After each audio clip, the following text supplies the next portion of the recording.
পৃথিবীতে নানা রকম প্রাকৃতিক দুর্যোগ ঘটে। ভূমিকম্প যা নাড়িয়ে দেয় ভূমি, ঘূর্ণিঝড় যা সাগর থেকে উঠে আসে দানবীয় শক্তি নিয়ে, দাবানল যা পুড়িয়ে ছাই করে দেয় বিস্তীর্ণ অঞ্চল। অনুরূপ মেঘ বিস্ফোরণ এমন এক প্রাকৃতিক দুর্যোগ যা প্রবল বৃষ্টিবলয় নিয়ে হাজির হয়। সম্প্রতি ভারতের জম্মু কাশ্মীরে মেঘ বিস্ফোরণের ঘটনায় হতাহত ও ধ্বংসস্তূপের চিত্র দেখে মানুষের মনে প্রশ্ন তৈরি হয়েছে, এই মেঘ বিস্ফোরণ কি আর এটি কেনই ঘটে? আজ আমরা সেটিই জানব।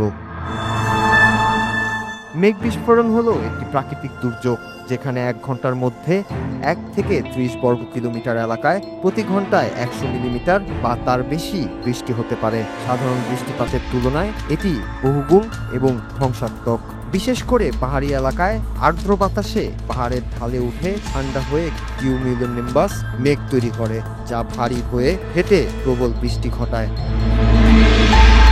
এর ফলে আকস্মিক বন্যা, ভূমিধস এবং অবকাঠামোর ক্ষতি হয়। 2010 সালে ভারতের লেহে 1 ঘন্টায় 250 মিলিমিটার এবং 2022 সালে পাকিস্তানে 380 মিলিমিটার বৃষ্টিপাত রেকর্ড হয়েছে, যা স্বাভাবিক বৃষ্টির তুলনায় অনেক বেশি। মেঘ বিস্ফোরণের মূল কারণ হলো বায়ুমণ্ডলে জটিল মিথস্ক্রিয়া।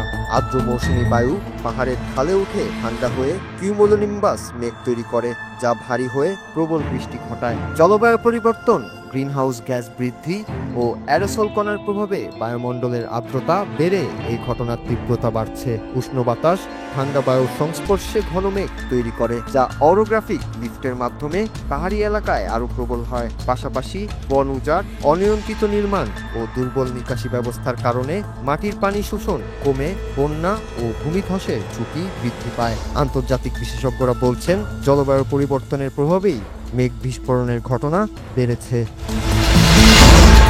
গত 5 বছরে দক্ষিণ এশিয়ার দেশগুলো, বিশেষ করে ভারত, বাংলাদেশ ও পাকিস্তানে মেঘ বিস্ফোরণের কারণে ব্যাপক ক্ষয়ক্ষতি হয়েছে। বাংলাদেশে 2020 সালে রংপুর ও 2024 সালে ফেনীতে প্রবল বন্যার পেছনেও মেঘ বিস্ফোরণের প্রভাব রয়েছে। ফসল ও অবকাঠামোর ব্যাপক ধ্বংস এবং হতাহতের ঘটনা ঘটেছে।